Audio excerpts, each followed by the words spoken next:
송도 커네러크는 2009년에 준공한 4개의 동으로 이루어진 스트리트형 복합상업시설입니다. 포스코건설이 시공을 맡았고 시행사는 송도국제도시개발유한 회사 NSIC입니다.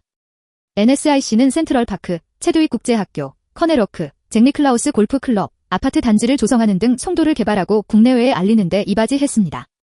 하지만 송도국제업무지구 개발 사업은 2015년 7월 돌연 중단되는 사태를 맞았고 포스코건설과 게일 간 갈등으로 사업 추진이 중단되었습니다. 포스코건설과 게일은 사업 정상화를 위해 여러 차례 협의를 벌였으나 합의에 실패했고 사업 중단 사태가 장기화되자 인천경제자유구역청이 중재에 나섰지만 갈등은 해소되지 않았습니다. 결국 포스코건설은 게일과 결별하고 새 투자자인 AKPG, 아시아 캐퍼텔 파이어니어즈 그룹, TA, 트로이커 어드바이저리와 사업을 재개했습니다.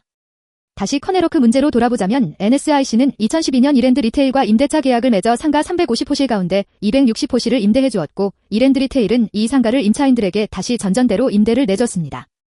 전전대는 전세권 설정 등기를 한 기존의 세입자가 해당 주택이나 상가 등을 제3자에게 전세 또는 월세로 임대하는 것을 의미합니다.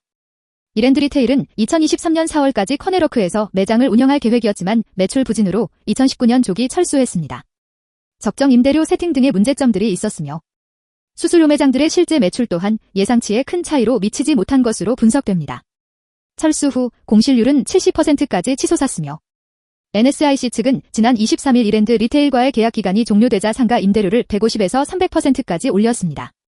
NSIC 관계자는 임대료를 1층 전용가 기준 15만 원 정도에 맞춰 책정했다며 임차인들의 이견은 있었지만 이랜드 리테일이 2012년에 전대차 계약을 한 그대로 인수받아 그동안 저렴한 임대료를 유지했기 때문에 계약 종료 이후에는 주변 시세에 맞춰 올리게 됐다는 입장이었습니다.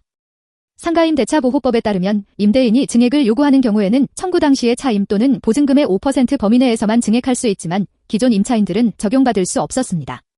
이랜드 리테일과 맺은 전대차 계약이 종료되면서 소상공인들의 지위가 새로운 임대계약자로 바뀌었기 때문입니다. 이로 인해 상가 1층 점포의 경우 전용 15평 기준 100만 정도이던 임차료가 계약 종료일을 기점으로 250만 원으로 올랐습니다. 커네러크는 이랜드 리테일이 철수한 이후 공실 문제가 대두되고 송현아, 트리플 등 주변 대형 쇼핑몰과의 경쟁에서 밀렸다는 평가를 받고 있습니다. 또한 우리나라 계절과 맞지 않는 오픈형 스트리트몰이라는 취약점 그리고 대형 위주의 이용 추세와 맞물리면서 소형 쇼핑몰에 대한 수요의 유입 또한 자연스레 감소하게 되었습니다. 기존 이랜드 리테일이 직영으로 MD 구성을 했던 호실들이 있기 때문에 앵커 테넌트 역할을 해주었고 지금보다는 브랜드가 다양하고 대형 면적의 점포가 있었기 때문에 쾌적한 컨디션이 유지되는 상황이었으나 지금은 소형 매장 위주로 유입력이 많이 약화되었습니다. 현재까지도 커네러크는 공실이 증가하고 있는 추세이며 최근 영업을 중단하고 폐업한 곳도 많이 보입니다. 그나마 새로 오픈한 곳은 규모가 있는 식당들이 대부분이고 소형 음식점들은 문을 닫은 곳이 많고 의류 매장들은 오랜 기간 빈 상태로 방치되다시피 한 상황입니다.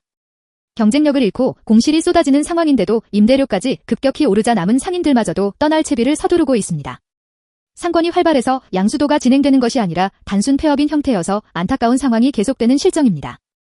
여러분들의 생각을 댓글에 남겨주세요.